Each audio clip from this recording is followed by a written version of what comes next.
नमस्कार दोस्तों।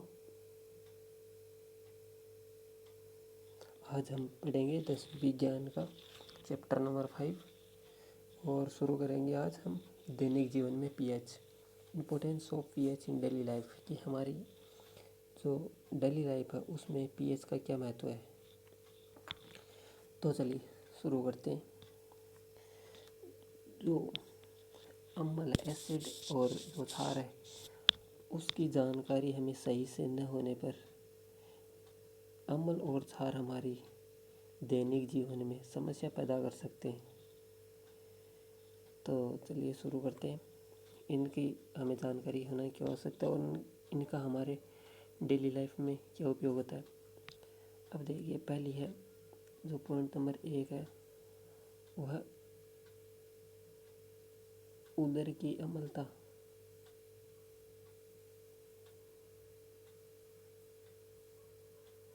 अम्लता इसका मतलब क्या है? उदर मतलब पेट की अम्लता। हम सुनते हैं कभी कि उसके एसिडिटी हो गई। एसिडिटी मतलब जो उसके पेट है उसमें अम्ल की मात्रा ज़्यादा हो गई, तो कहते हैं ना कि तो अम्ल की मात्रा ज़्यादा हो जाती है तो हम इनो का उपयोग करते हैं। तो इनो का उपयोग क्यों करते हैं हम? जब एसिडिटी हो गई किसी व्यक्ति के तो इनो का उपयोग क्यों करता है? आपने इसके बारे में कभी सोचा होगा? चलिए हम बताते हैं क्यों। क्योंकि जब पेट में एसिड की मात्रा एसिड की मात्रा ज़्यादा हो गई तो अब उस बढ़ी हुई एसिड की मात्रा को कम करने के लिए हम क्षार का उपयोग करते हैं। और जो इनो था वो एक हमारा बेस का कार्य करता है जो पेट में बढ़ी हुई अम्ल की मात्रा को वापस नॉर्मल कर देता है और जो एसिडिटी वो कम हो जाती समाप्त हो जाती है। तो चलिए, अब अम्ल की शिकायत होने पर, जब अम्ल की मात्रा ज़्यादा हो जाती है पेट में तो अम्ल की शिकायत होने पर पेट में जलन व दर्द का अनुभव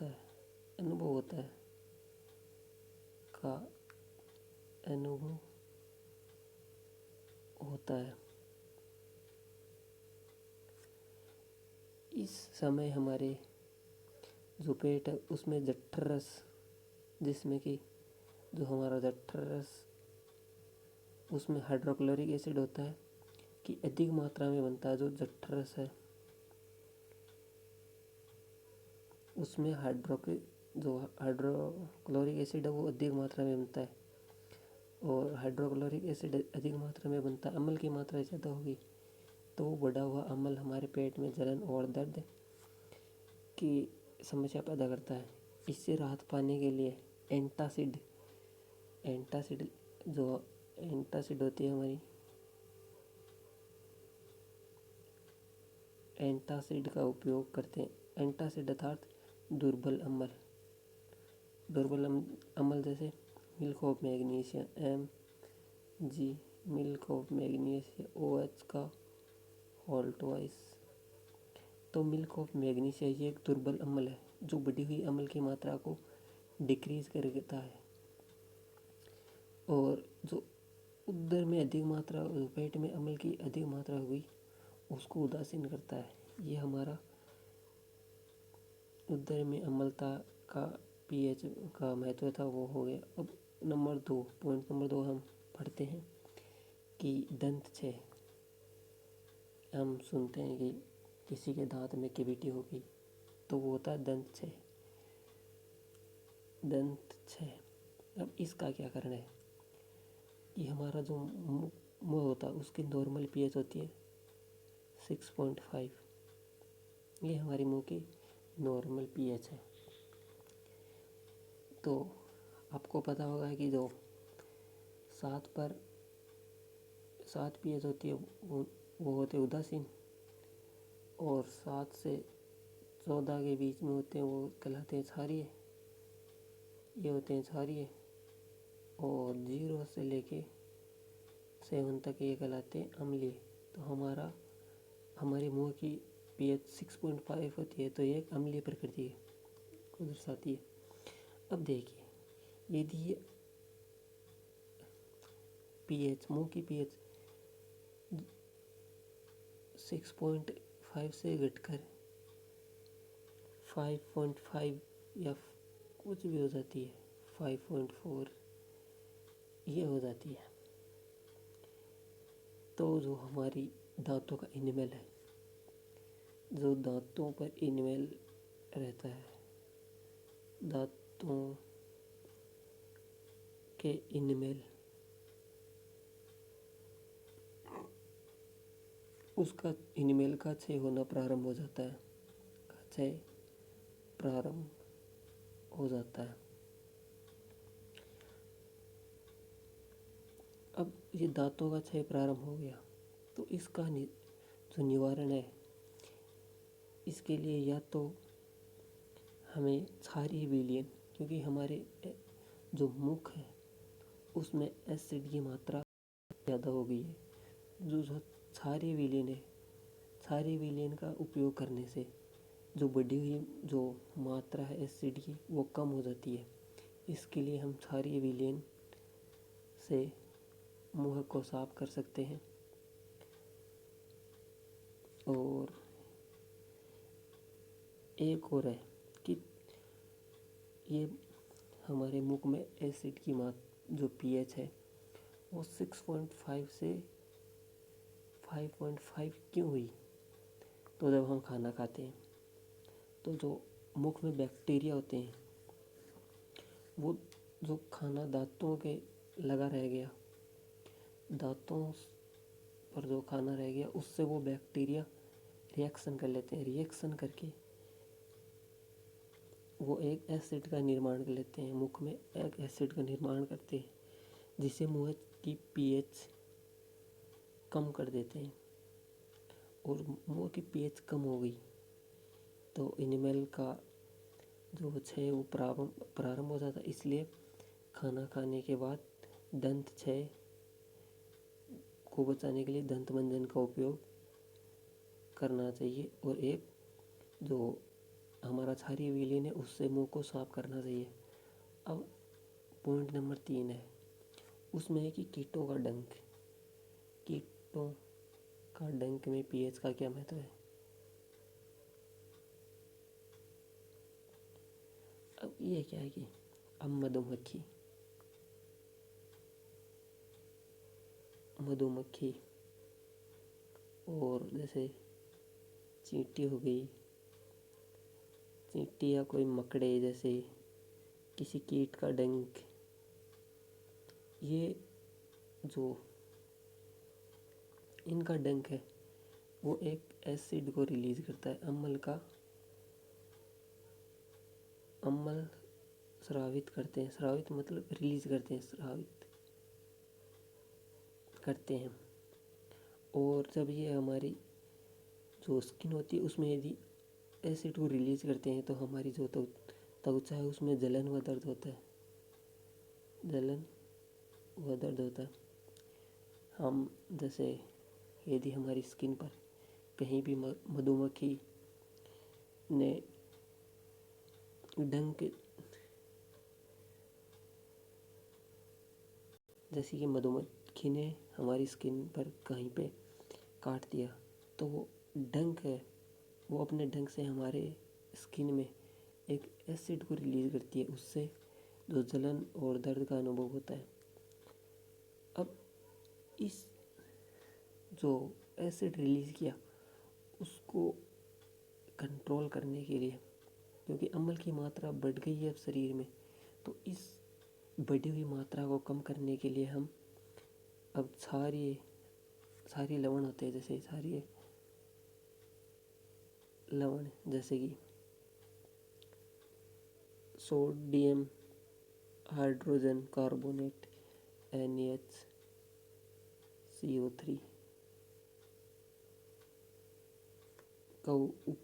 का प्रयोग कर जब हम जो सोडियम हाइड्रोजन कार्बोनेट है इसका उपयोग करते हैं, जहाँ पर किसी भी स्थान पर त्वचा पर जो मधुमक्खी ने काटा है वहाँ पर यदि हम इस क्षारीय लवण सोडियम हाइड्रोजन कार्बोनेट का उपयोग करते हैं तो जो ये क्षारीय लवण है ये वहाँ पर बढ़ी हुई अम्ल की मात्रा को कम कर देता है और हमें दर्द और जो जलन है उसका अनुभव कम होता है, क्योंकि वहाँ पर जो अम्ल की मात्रा बढ़ गई थी उसको ये क्षारीय लवण उदासीन कर देता है। अब नंबर 1 जो 4 है वो अम्ल वर्षा, एसिड रेन, अम्ल वर्षा।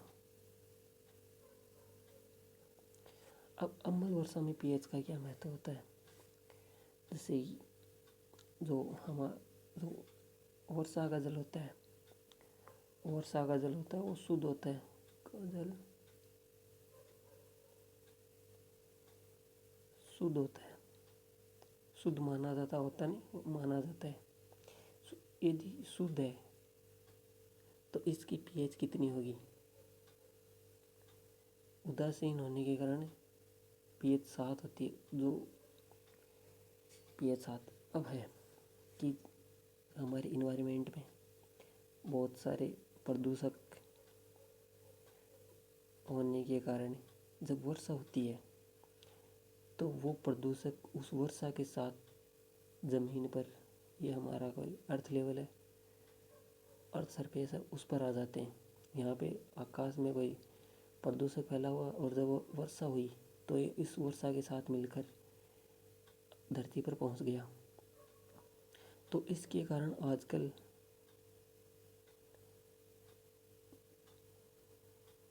जो हमारा ताजमहल है उस पर एक पीले रंग की परत आना शुरू हो गई। देखिए, जो वर्षा का जल होता है वो शुद्ध माना जाता है, परंतु प्रदूषक के कारण आजकल इसकी पीएच कम होने लगी है, क्योंकि जो प्रदूषक है, जो हमारे वायुमंडल में जो प्रदूषक फैले हैं, जब वर्षा होगी तो वो वर्षा के साथ मिलकर धरती पर पहुंच जाते हैं। इस प्रकार जो वर्षा होती है वो अम्लीय वर्षा होती है। यह वर्षा जल नदी से लेकर खेतों की मिट्टी तक को प्रभावित करती है, क्योंकि ये जो वर्षा का जल है ये इसका एक क्राइटेरिया तो है नहीं कि यही होती है, ये तो खेतों और नदी सब में घुलती है। इस प्रकार इसे फसलों से लेकर जीव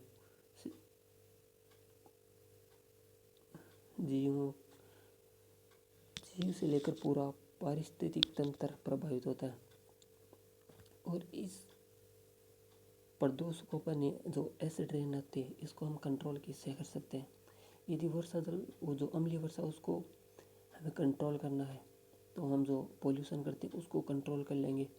तो जब वर्षा होगी तो जब इन्वायरमेंट में किसी प्रकार का कोई पोल्यूशन नहीं होगा तो वो जो रेन होगी वो पोल्यूशन फ्री रेन होगी, तो हम इस तरह वर्षा को अम्लीय वर्षा होने से बचा सकते हैं। अब नंबर 5 है, उसमें है कि मृदा की पीएच।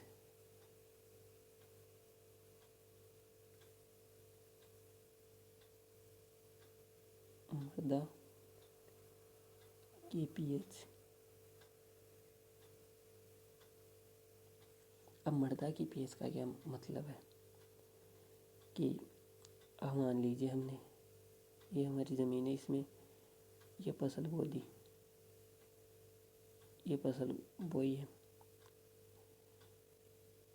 अब जब ये दी इस मिट्टी की पीएच फसल के लिए, फसल उगने के लिए अच्छी है तब तो फसल उगेगी। लेकिन यदि इस जो हमने ये हमारी मिट्टी है,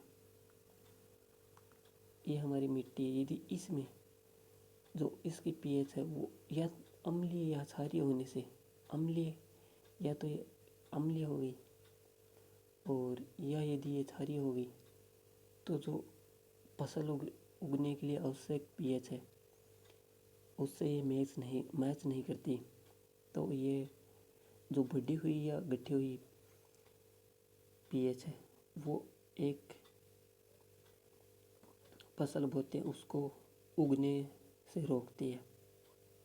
इसलिए यदि हम जो जिस मिट्टी में हम फसल बो रहे हैं, यदि उसकी पीएच या तो ज़्यादा हो गई या कम हो गई है, तो हम उस मिट्टी में उर्वरकों का उपयोग कर जो पीएच है उसको कंट्रोल करते हैं, उससे अच्छी फसल की प्राप्ति होती है। अब आगे है कि दैनिक जीवन में कुछ उपयोगी यौगिक 5.4 आर्टिकल नंबर 5.4 में है कि हमारे दैनिक जीवन जो हमारी डेली लाइफ होती है उसमें उपयोगी जो कंपाउंड होते हैं उनके बारे में हम एक एक करके अध्ययन करेंगे। तो चलिए शुरू करते हैं। पहला है सोडियम क्लोराइड NaCl। जो NaCl है वो एक साधारण नमक है, और जो इसकी पीएच होती है, जो NaCl की पीएच होती है वो पीएच होती है 7। ये उदासीन है। पीएच 7 मीन्स उदासीन। पीएच 7 होने के कारण ये उदासीन प्रकृति का होता है। सोडियम क्लोराइड, जो सोडियम क्लोराइड है उसका उत्पादन कहाँ से होता है? इसका उत्पादन होता है समुद्र के जल से। जो हमारा समुद्र का जल है, समुद्र के जल या जो खारे पानी जो हमारी कई ऐसी जिले हैं जिनका पानी खारा होता है, उस खारे पानी को सुखाकर नमक का उत्पादन किया जाता है। और जब ये नमक बन जाता है तो इसमें कई प्रकार की अशुद्धियाँ होती हैं, जैसे magnesium chloride MgCl2, calcium chloride CaCl2। इस प्रकार की अशुद्धियाँ इसमें मिली हुई होती है। इसे शुद्ध जो NaCl यदि हमें शुद्ध अवस्था में प्राप्त करना है तो इसके लिए जो NaCl का संतृप्त विलयन है, NaCl के संतृप्त विलयन में जो विलयन है NaCl का संतृप्त, जो विलयन से बड़ी बड़ी टंकियों में हाइड्रोजन क्लोराइड, जो NaCl का हमने जो विलयन स्टोर कर रखा है, उस टंकी में यदि हमने HCl को हाइड्रोजन क्लोराइड गैस को प्रवाहित कर दिया इसमें, ये कोई टंकी है और हमने इसमें NaCl का कोई विलयन भर रखा है। हाइड्रोजन गैस प्रवाहित करने से जो NaCl है वो शुद्ध अवस्था में ये फंदे में बैठ जाएगा और हमें NaCl शुद्ध अवस्था में प्राप्त हो जाएगा। अब इसके गुण क्या हैं? जो NaCl है उसके गुण क्या? ये श्वेत पदार्थ है। श्वेत होता है, हम जानते हैं कि जो नमक होता है वो श्वेत ठोस पदार्थ होता है। और जो इसका गलनांक है, NaCl का गलनांक होता है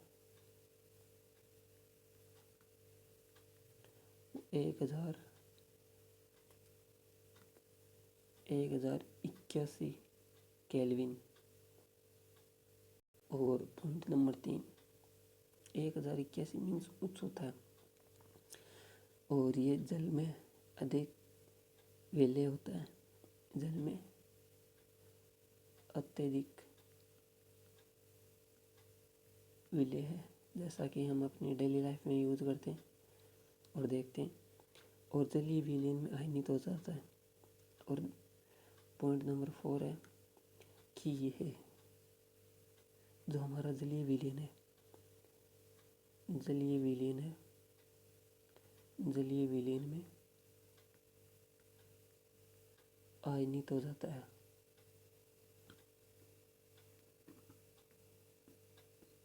अब इसका क्या मतलब आयनित हो जाता है? आयनित हो जाता है मतलब ये अपने आयनों में टूट जाता है। जैसे ये हमारा NaCl है और हमने इसको जलीय विलयन है उसमें डाल दिया, तो ये Na+ और Cl- आयनों में विभक्त हो जाता है, इसे कहते हैं आयनित हो जाता है। अब आगे देखिए इसके उपयोग, NaCl के उपयोग क्या क्या है। अब सबसे बड़ा उपयोग तो यही है कि इसका उपयोग साधारण नमक के रूप में भोजन में होता है। सबसे हम डेली लाइफ में यूज करते हैं, एक तो भोजन में, उसके बाद जो खाद्य परिरक्षक उनमें अचार वो हो गए, खाद्य परिरक्षक में परिरक्षण, खाद्य परिरक्षण में होता है। अब हिमकारी होता है, हिमकरण मिश्रण बनाया जाता है। हिमकरण मिश्रण बनाने में उसके बाद NaOH सोडियम हाइड्रोक्साइड, Na2CO3 और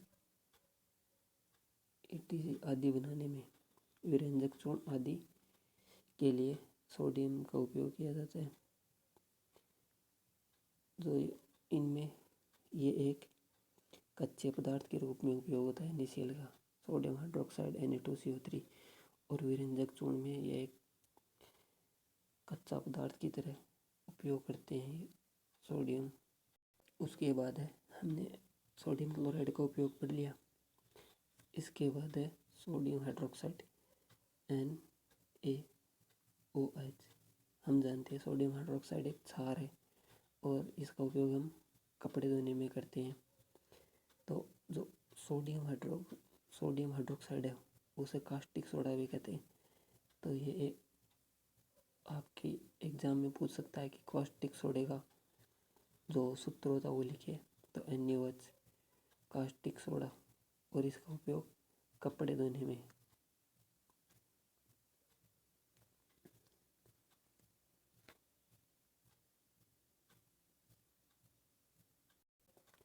अब देखिए, और जो सोडियम हाइड्रोक्साइड है, NaOH, इसका उत्पादन सोडियम क्लोराइड, जो हमारा NaCl होता है, सोडियम क्लोराइड नमक, क्योंकि जो NaCl है वो सोडियम हाइड्रोक्साइड के निर्माण के लिए कच्चा पदार्थ की तरह उपयोग में लेते हैं। तो ये हमारा सोडियम क्लोराइड प्लस विद्युत अपघटन का मतलब है कि इसको जब हम जल में घोलते हैं, ये जल में घोल दिया तो यह NaCl ब्रेक होता है Na प्लस Cl नेगेटिव में, और जो जल है वो H प्लस OH नेगेटिव में। अब देखिए आगे, यहाँ से Na प्लस और OH नेगेटिव ये रिएक्शन करके क्या बनाएंगे, NaOH, और हमारा ये Cl और ये H ये यहाँ पे उत्पाद के रूप में हमें प्राप्त होंगे। तो देखिए अब यहाँ से Na और यहाँ से OH रिएक्शन करके NaOH, ये हमारा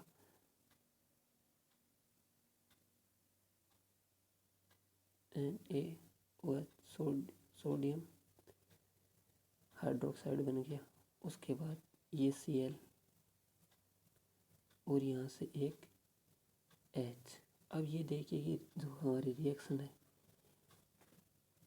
यहाँ पे Cl2 के रूप में, अब देखिए रिएक्शन बैलेंस है या नहीं। तो देखिए यहाँ पे Na1, क्लोरीन 1, हाइड्रोजन 2 और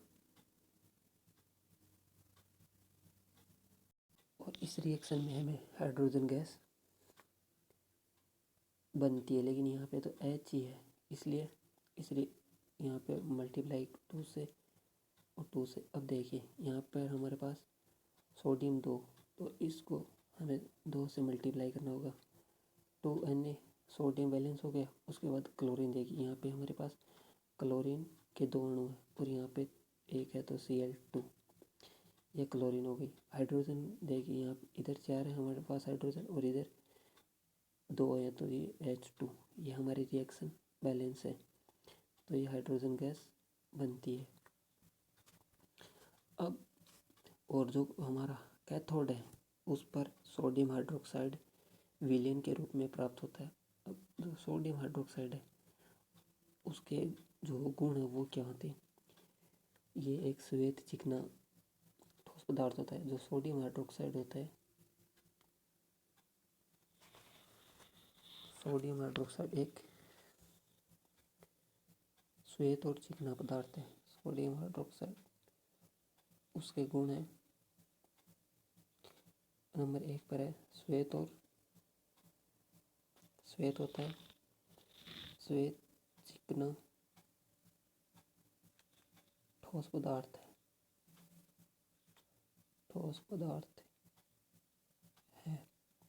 उसके बाद नंबर 2 देखिए क्या है, जो इसका गलनांक है,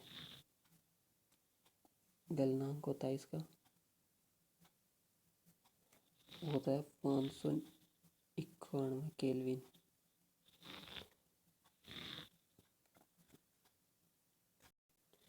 पॉइंट नंबर 3 में है, जो सोडियम हाइड्रोक्साइड है वो जल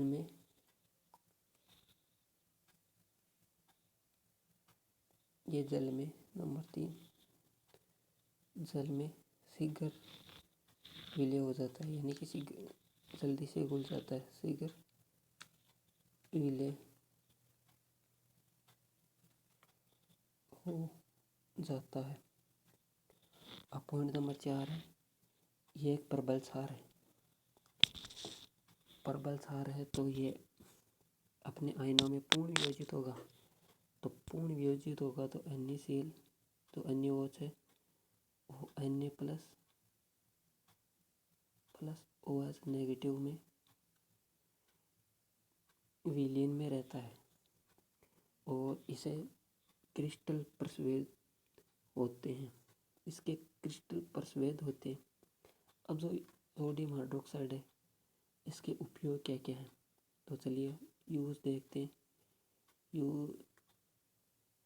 यूज ऑफ NaOH, पहला उपयोग है इसका साबुन में होता है। फिर जो हमारा कागज़ उद्योग है उसमें होता है, और सिल्क उद्योग और अन्य तथा अन्य रसायनों के निर्माण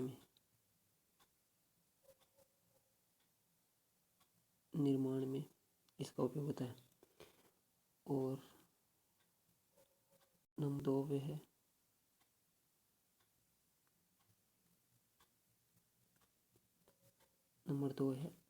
बॉक्साइड के धातु क्रम में। जो हमारे बॉक्साइड धातु होती है, बॉक्साइड के धातु क्रम में। नंबर 3 है पेट्रोलियम के शोधन में।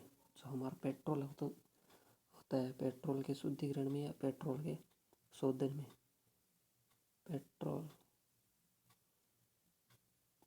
पेट्रोलियम के शोधन में मीन्स पेट्रोल जो होता है उसके शुद्धिकरण में, पेट्रोल के शोधन में।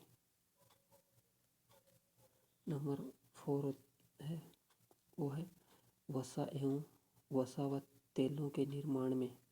जो हमारी वसा होती है, वसा और तेलों के निर्माण में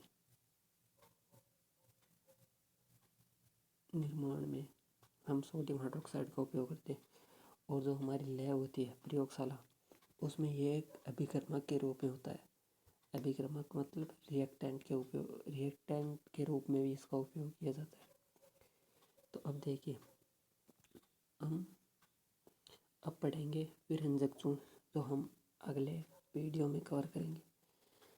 तो यहाँ तक देखने के लिए आपका धन्यवाद।